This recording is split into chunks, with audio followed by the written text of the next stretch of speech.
guys, Sandra here from Create in Spain. Today I'm making a 3D card with an LED in it. Now you don't have to use the LED if you don't want to, but it just adds to the wow factor. If you're not planning on using an LED, just don't put this little slit in the file. Just ignore it, take it out, and you'll be able to do the rest of the card without the light. Now I have folded it in half and then folded it in half again. And these pieces here pop out and they are done already with score lines, so it's really easy. This is a one-piece base card which is fantastically easy to do, no lining up to be done. So inside I'm going to show you the circuit. Now what I've got is I have copper tape going underneath the battery from the negative side. I have turned it around the corner, put it down there, turned again, put it down here, along here, and then on top of the battery. That is an LED. It's a multicolour LED. One side the connectors are positive and one side they're negative. And the way you find out is simply to rotate it and see if the light comes on. If the light comes on, you've got it in the right direction. It has tiny little connectors on the back. You can see a smaller version of it on my fingertip here. There's a little bit of metal there, a little bit of metal there. So those two pieces of metal have to be bridged with tape, hole or slit going between the two little metal parts. It's slightly bigger on this than it is on that one. So basically a slit of about 1 millimeter in the copper tape, and I did that just with a craft scalpel. You can use any kind of sharp knife that you want to use. So there is a gap underneath there with the contacts going either side of it. So this side is negative, and from this side of the light it is positive. So then I've also put a little gap just here. Now this is where the switch is going to go, because this card is going to be able to switch on and off. So if someone wants to keep it on their mantelpiece for the evening, they can. And they can have the light on if they want it on. So some point in this area here you need a gap so that the circuit is broken and it will be made whole again by the switch. Now the switch is a 6 centimeter by 1 centimeter piece of card folded into a T-shape. I've put a little bit of craft foam on the flat part here and then covered all the bottom and up the sides here with the copper tape. The craft foam is simply to allow a little bit of extra pressure to be exerted on the contact. So if I put this through here, for example, go through the slot, there we are. If my card is closed, there's a gap in there, so no lights are going to go on. But when I move it along here, it makes contact. Whoops, you can't see. Move it along there, contact, and the light is on. Move it off there and it's off. There we go.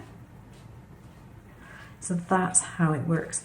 So all you have to do then is to close up the card by putting some double-sided tape where you've got spaces. You can use this type of thing as well.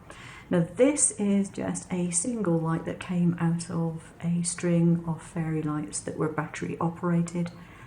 You simply chop off the number of lights that you want, chop 2 wires off, and the remaining wires you have to sand them down either with a nail file or a sandpaper to remove the protective coating. And then instead of having that little light there, you would have one leg there, one leg there, and you could position the light as you want it. So that's how that works. So I just need to close this up and hopefully it will still work.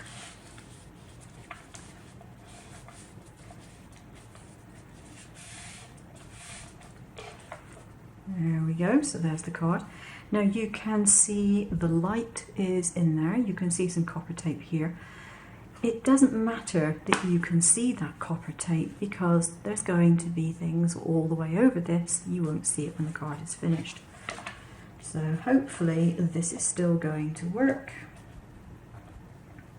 There we go, it's on or it's off. You may not believe this, I tried making this card about 4 times yesterday and I was just having problems with the electronics. And I came to the conclusion that yesterday was just not a good day to do it. So there we are, on and off. And that little piece of foam on the bottom of that card makes all the difference to the contact. There is this piece of acetate. And the idea is that when you're finished, your acetate goes under there and you can put it through that slit there and that slit there, and of course it will form a window when it's actually put together. So here is the inside of my card now that I've finished it. I wouldn't say it's my favourite card, but that's because when I designed it, I was designing the pop-up parts of it and the LED. I wasn't really thinking of the components that we're going to be doing the decorating. So I've put in a few little Christmassy themed things and really haven't done a great deal other than that. However, making this prototype did give me an insight into how best to construct it, or at least the order in which to construct. And I think it would be a wise idea to get your inside panel bits actually completed, or your decorations and everything put on before you fold the card in half over the LED part. And that's because trying to get these tabs into the slots there was quite difficult because the card's been put together.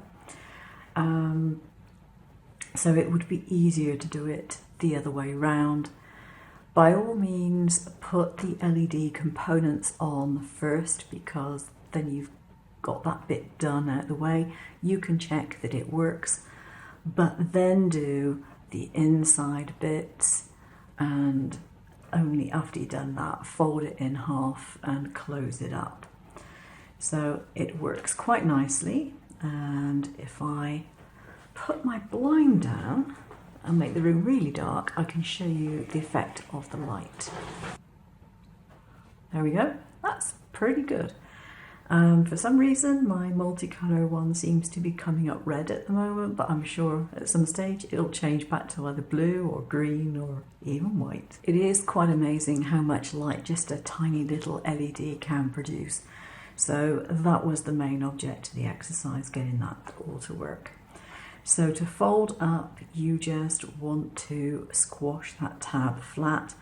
If you think that the person who's going to receive this can't work out that that needs to be slid along there, then you can put some guidance, put a couple of arrows on it if you want to. But I would think most people probably don't even need it. I did add a little sentiment piece on the left-hand side there. So to close up, that like that, and this is what my front looks like. And what I did was a little bit of colour blending around the outsides. I'm not sure if it stands out too much on camera. It's a very pale icy blue, and I've put on a 2-colour vinyl cutout. Now, some people might be scared of a 2-colour vinyl cutout, but it really isn't that difficult. I made the file in Shortcuts a lot, and I used the knockout function to take the lettering out of the background, and I gave it an offset of 2mm. So the blue one was cut out separately. I weeded it, put on my transfer tape, and then I put it over the weeded version of the silver snowflakes. And then it's picked up both of those and just stick it onto the card. It's really quite easy to do. And I think that's quite a nice, attractive front. And I don't think you'd be expecting the inside. Now, looking at the inside, what I should have done is decided on what I was going to do for the outside and then colour coordinated and themed it and all the rest of it. But I said, this is a concept card and the concept works. I'm not too pleased with the inside decor, but what the heck. Some days you just haven't got the inspiration. But there we go, that's how to do this pop-up card with the LED. And it's a great file base. The file base will be linked down below in both FCM and SVG format from a Dropbox. Thanks for watching, take care now, bye bye.